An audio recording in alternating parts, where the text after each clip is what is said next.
How's everybody doing today? Had to come talk about the Super Bowl. I know it's late, but I had to do a bunch of homework today. Taking these online classes sometimes, man, will get you caught up in a bunch of homework. So I had to get that done before I came online. Also, make sure that you go to our channel on YouTube, CTM TV, CTM TV LR. We at 177. Thank everybody who subscribed. Thank everybody who watched. We appreciate all the support.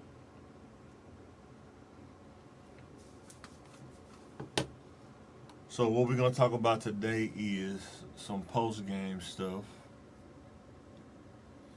And shout out to Mahomes winning another Super Bowl. I think this is his third Super Bowl, if I'm not mistaken. But shout out to Mahomes, man. I told you that Saturday that you gotta beat Mahomes. You cannot give him the ball to make a game-winning drive. You gotta have him beat by 2 or 3 touchdowns in order to beat Mahomes. If you give him the ball, we're gonna talk about that in a minute, but you can't give him the ball with the game on the line with 2 minutes left on the clock. He too good for that, you know. He is way too good for that. So let me know in the comments, did you think that the Niners was gonna win that game, or did you think the Chiefs was gonna win that game? I didn't get a chance to fully watch the game because I was doing homework with my daughter. She had homework, I had homework. So we was kind of watching the game, watching the scores, and watching the highlights at the same time. And I knew that when they went to overtime, we're going to talk about that too, they kicked the field goal, and they gave the, what's the name? And now, it used to be the old way. They would have won a Super Bowl if it was the old way. The team that scored first wins, but now they give other teams another opportunity to score. So you got to keep that in mind when you're doing stuff like this. So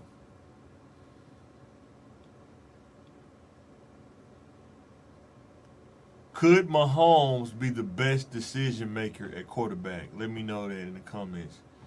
Could he be the best decision maker at quarterback? It's not about the arm. It's not about the talent all the time. Sometimes it's about making the right decision at the right time. When they was down 10-0, he made some decisions. He had to be a game manager / scrambler / run the ball with his legs until the offensive line made the adjustments. He couldn't throw the ball. He couldn't do the spectacular throws. He actually had to play. He had to play a complete game. So shout out to Mahomes. Shout out to Mahomes. And for the 49ers, man, I hate it, man, but like I told you, that defense will have to have constant pressure on Mahomes in order for them to win that game. Constant pressure. And I think one of their linebackers got injured. He got injured. I think he may have blew out his Achilles or something like that. The Greenlaw or something like that. But unfortunate. Hate that had to happen. But man, the Niners, it was a good game, man. It was a really good game, man. Shout out to the Niners and the Chiefs. Played a really good game. I really, though, didn't understand how they thought that if they didn't put the nail in the coffin. I mean, you got, like I said, you got to beat Mahomes. You can't just say, well, we can kick a field goal and make a stop. You're not going to stop Mahomes. It's just not going to happen. Some people are going to figure it out one day. But they just wasn't a day, I guess. But so tell me, for San Francisco, what went wrong? Did they give Mahomes the game? I know the muff punt. Unfortunate event, the muff punt. Some missed coverages. You let Kelsey get open. We talked about that. You only can hold Kelsey down for so long, and then he gonna get you. You know what I'm saying? Ain't nothing you can do about it. They kind of slowed him down in the first half, but somehow he came back and told me, give me that. Told the Niners, y'all not going to stop me. And the thing I want to talk about is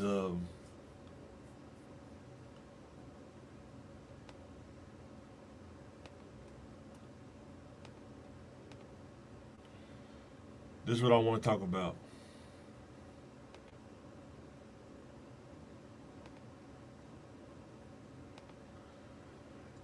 Travis Kelce had an incident with his coach on the sideline. He kind of ran up to him, kind of bumped chest with him, kind of caught Andy Reid off guard a little bit, but I don't know if y'all know, but Andy Reid is built like a defensive tackle.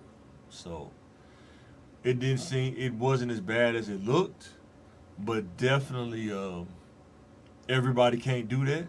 We know that. I don't think I ever seen a player do that to a coach. I seen, players talk crazy to a coach, but I never seen him walk up to him and bump chest with him. But I guess when you Travis Kelce and you're the second best player on the team, you probably get the right to do stuff like that. Timothy says it was uncalled for. Anyone else would have gotten benched. You are correct. But when you're the second best player on the team and your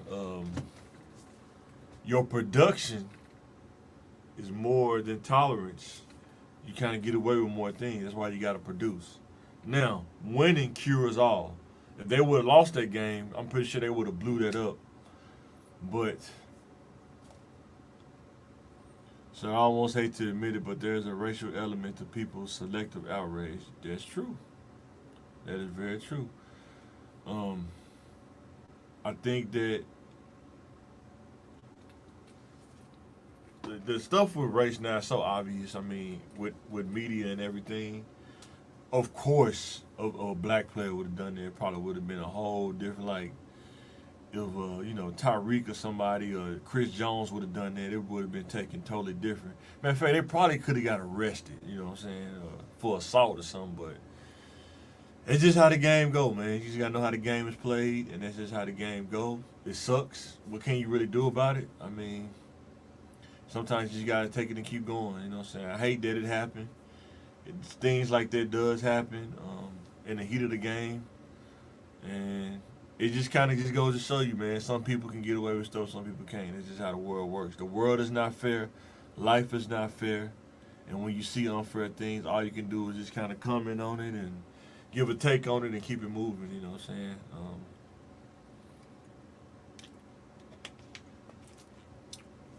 I'm pretty sure you probably wish you could take that back, but it's out there now. It's on video. So, it's out there, guys. So, let me know who you got on the pick one. Andy Reid or Jimmy Johnson? Who would you pick for a coach when you go back and watch this? Also, make sure to hit the like button. Make sure to hit the subscribe button. And thanks for subscribing to CTM TV, where we do sports, and we also have a conversation thinking game podcast where we talk about life topics, and we try to help people understand how to navigate life and career choices and decisions, because you are where you are based on the decisions that you make, whether you agree with it or not. And I'm a big component of that. So who are you picking, Andy Reid or Jimmy Johnson?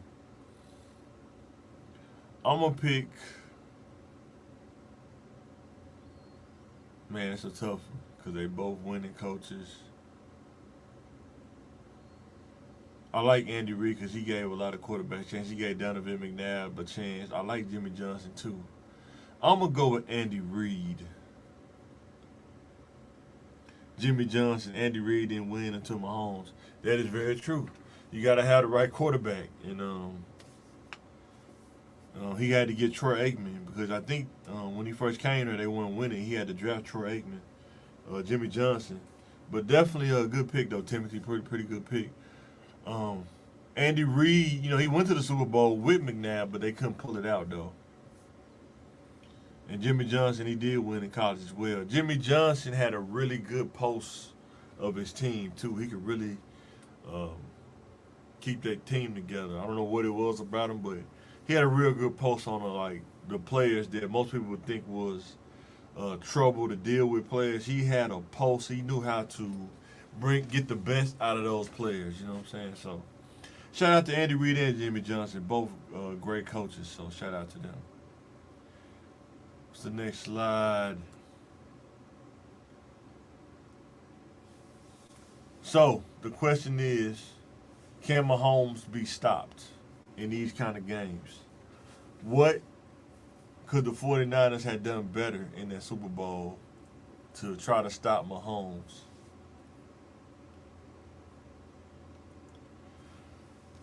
I think they played the best game that they could possibly play. I mean, it just wasn't enough. I think their D-line kind of got tired. And I think Fred Warner played a heck of a game, man. He was putting the pound game in that sideline to sideline. But the thing that made Mahomes dangerous was he took whatever they gave him.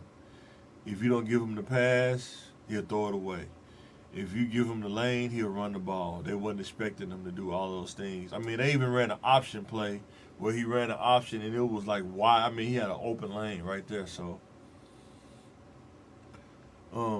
what? Let me know in the comments, what defense do you think that you would have to run if you had the personnel to beat Patrick Mahomes? Because I'm thinking you'd almost have to have that Tampa 2 kind of defense to where you're reading him and you got a D-line that's going to get that pressure and everybody else dropping back in cover too. That was had Derrick Brooks, Warren Sapp and Simeon Rice on the D-line, Booger McFarland and all those guys. You probably would have to have that Warren Sapp team with Derrick Brooks at the middle linebacker, John Lynch running that cover 2 in order to neutralize or at least slow him down, because any other defense, like a cover 3 or anything, he going to pick you apart. He going to find those soft spots in the cover 2. And even the throws he was making, a lot of those corners, they didn't think he was going to make that throw. And he threw and they looked back and the receiver right there catching the ball. So it's tough playing against somebody like Patrick Mahomes because dude make good decisions. That's what separates quarterback play sometimes, is making good decisions. You can have a rocket arm. You can have the fast legs. But if you don't make the right decisions at the right time, all of that become null and void. Let me know about Brock Purdy. People trying to say Brock Purdy is a good quarterback, but I think that they don't fully trust him yet. I think he need another year or two. And maybe he may come back strong next year, but I was thinking if he could have drove and scored a touchdown in the Super Bowl, that would have been really good instead of settling for a field goal, but they didn't trust him to go for that play on the 4th down, you know what I'm saying? And he's probably going to hunt them for the rest of the offseason. I think they need another receiver, another big-time receiver to go with Debo. I think they abandoned the run too fast. I don't know why they were running the zone. I think the zone running scheme would have really worked against the Chiefs because they run defense not the greatest in the world, but shout out to Chiefs defense, though. They really kind of stepped up. They didn't bend. It was the bend, don't break. They didn't bend a lot. And those corners played a heck of a game for the Chiefs, too. The corners played a heck of a game.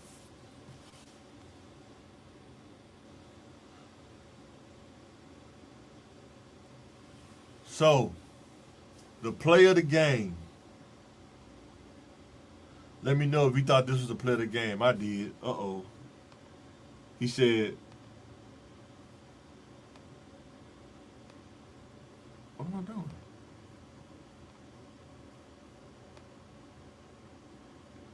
I'm trying to get the comments off. He said drop 7, blitz 4. Yeah, that's what the cover 2, that's what the Tampa 2 is, Timothy. They drop 7, 2 safeties, 3 linebackers in the corners, and only just 4 down linemen. But you got to have a really good D line that give constant pressure in order to run that temper too. That's the only thing about the temper two. Your D line has to give pressure, or the temper two gonna get the top blue off of it, or they gonna pick the temper two apart because everybody gonna start getting tired. But you gotta have the D line pressure. 49ers had it in the first half. Chiefs made adjustments and neutralized it in the second half, and Mahomes started running out the pocket. So it kind of made him hard to really try to bring the pressure because he not as fast, but he can get outside though the pocket and get out and get that first down. So shout out to Mahomes, man. Make good decision making, man. I'm telling you, decision making. Mahomes is definitely elusive, Jacob. He is definitely an elusive person, and like I say, his mindset of making decisions in the pocket. We can take that in life. Sometimes in life, um, it's all about stringing a bunch of good decisions together, running a bunch of good plays. Kind of like on Madden in life, you run a string of good plays. Next thing you know, you're scoring a touchdown. You're hitting the goalpost. You know what I'm saying? So, shout out to Mahomes. Shout out to Andy Reid and their play of the game. They ran that fake motion. The receiver, he motioned right behind that tight end of that tackle, and then he turned back and went back. And the linebacker, watching Mahomes like watching Steph Curry, can just launch it from anywhere. That's true. But you know what? In the game, though, he really didn't try to go for the spectacular things. He just made the plays that need to be made. I think the catch he threw to Kelsey was really nice, a spectacular play, but he really wasn't trying to, like, some people they gotta have those spectacular plays. Even I play like that on Madden sometimes. I want to beat you deep, but he took whatever they gave him. But that last play, that fake option, the linebacker made the right play, but the instinct didn't kick in, and it was too late by the time it did. It's really hard to pass in the red zone, guys. I don't know if you ever played football, but when you in that 5-yard goal line, it ain't easy to make passes in a goal line. It's really hard. It's easy to get a pick for somebody to pick you off.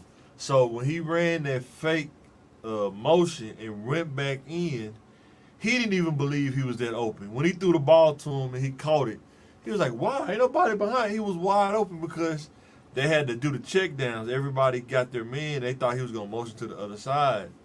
Man, shout out to Andy Reid for drawing up that play. That was an awesome play. If you could call it. I mean, they said he saved that play to the end of the game. He didn't run that play until that time.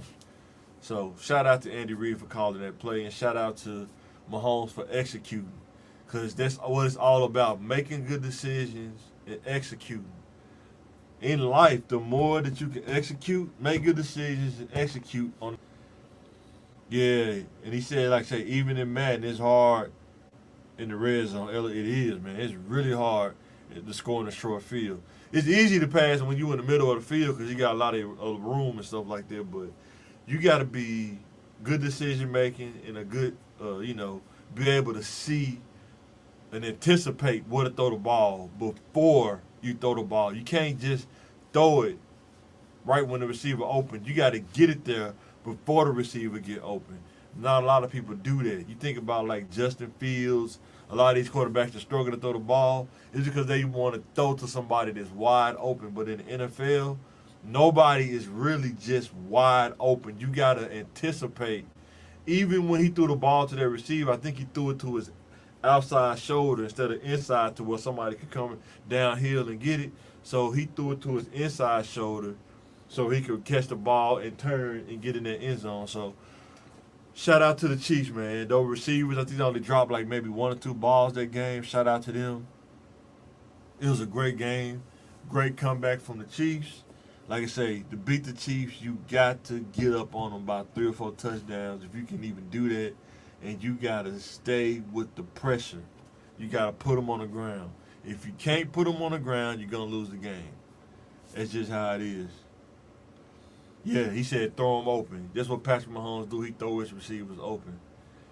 And Tyreek Hill, man, I hate he had to leave because he had to go get his money. But man, if he would have had Tyreek Hill, that's why they better be glad he don't have another receiver like Tyreek Hill, that burner, jet kind of receiver. If they can get their hands on another receiver like that, Patrick Mahomes probably gonna win probably another 3 or 4 Super Bowls without question. But it's all about personnel and staying healthy. If they can get some more D-line, interior linemen to go with Chris Jones, their defense is starting to become lights out. If they can get a couple of more extra players, like another safety and maybe another DN to go with Chris Jones, the D tackle, and you probably gonna start seeing them play lights out defense. So, but yeah, guys, what you think about the Super Bowl? Let me know in the comments what you think about the Super Bowl. Also, hit the like button. Help us grow. Help us grow on YouTube. Thanks for everybody who's watching. Thanks for the people who are in the room. I appreciate you for watching. It say Trent McDuffie. Yeah, is that the receiver? Trent McDuffie. What is Oh, here we go. Trent McDuffie is a star. Yeah, they were both all their receivers, man, balled out.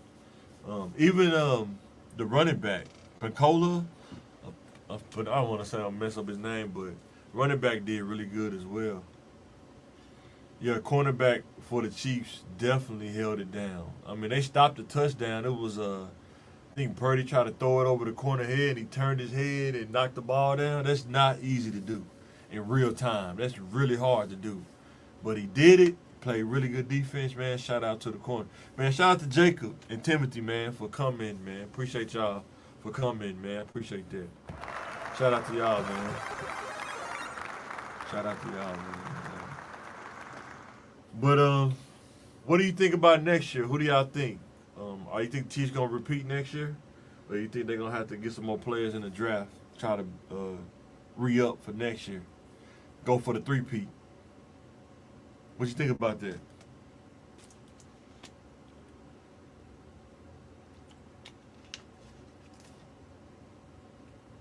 And I know I was going to ask, should the San Francisco 49ers, should they have went for the touchdown instead of settling for the field goal and just deal with it?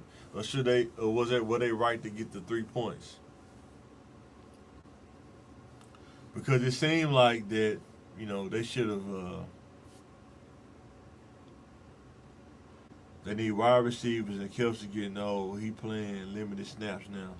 That's true. They do need some more. Like, I don't know if they really need a speed demon that he can really break the field wide open. They missing that kind of receiver, like another kind of version of Tyreek Hill, or that tall, maybe not blazing fast, but like tall with speed. Maybe like the guy that played for the Steelers. I forgot his name, but went to Georgia, somebody like that, or like Chase, that played for the Bengals. If they can get a receiver like that, oh man, it'd be over. Then Kelce won't have to do as much lifting as he's doing now, but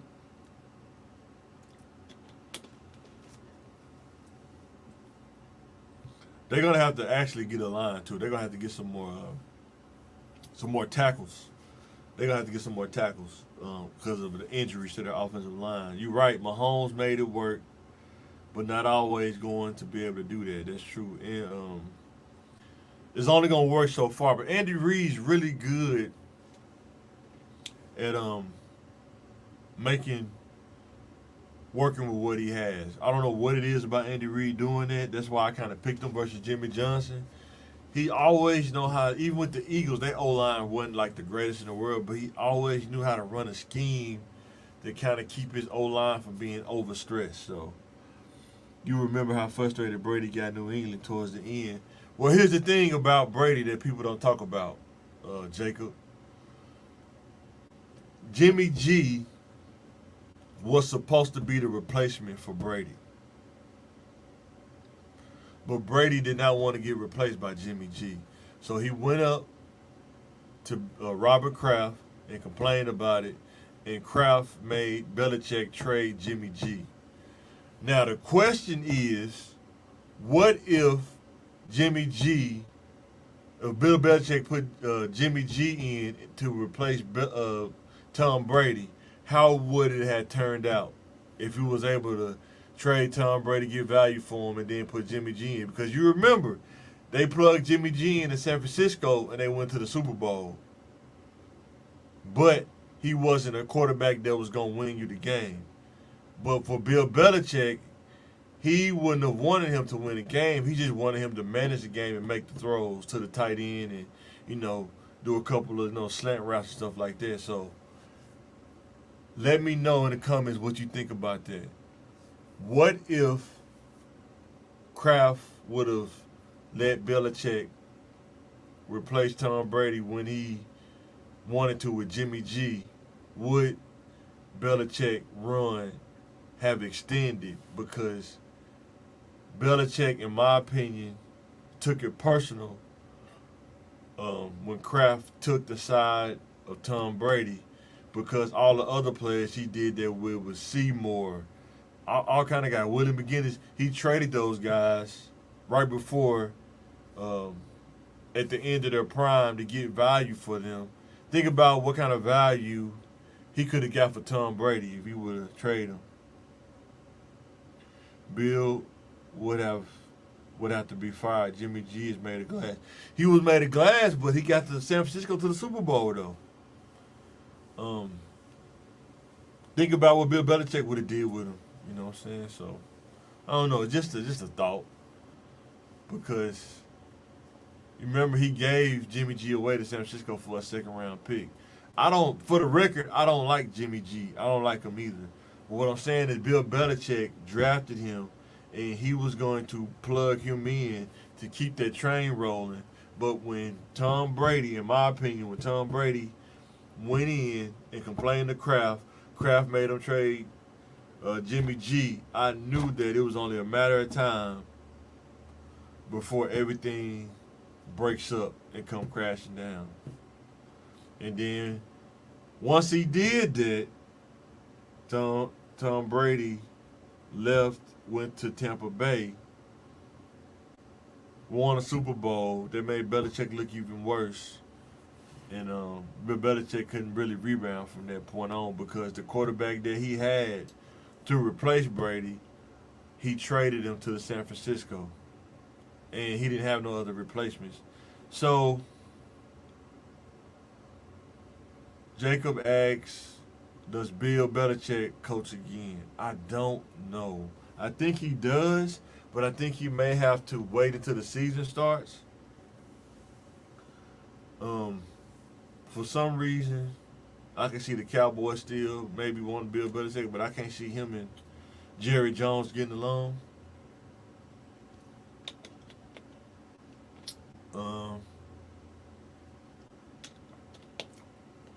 I can see him going to like the Chargers, but they got Jim Harbaugh, so I'd probably not. I can see him going to, who else I can see him going to?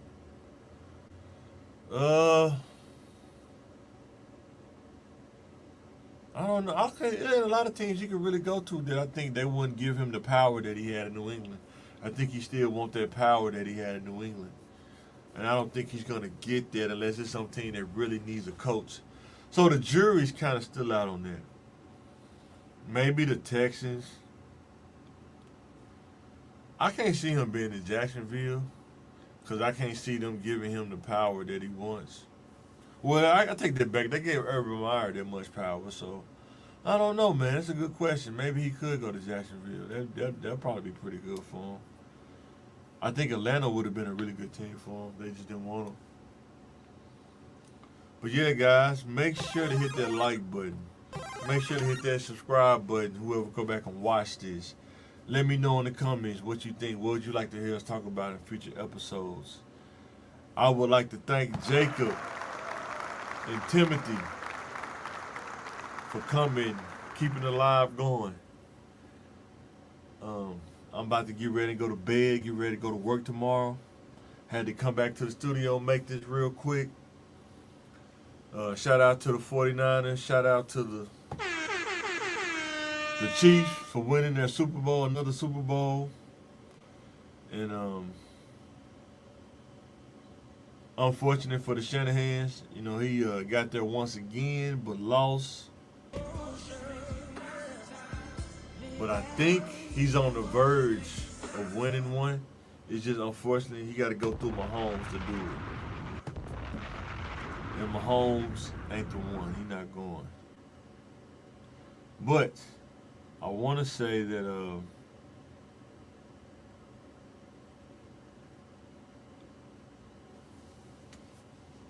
who do you think gonna have a good draft this year? Let me know in the comments. I'm about to get ready to sign out. Thanks for watching. Make sure you hit the subscribe button. And I am signing out.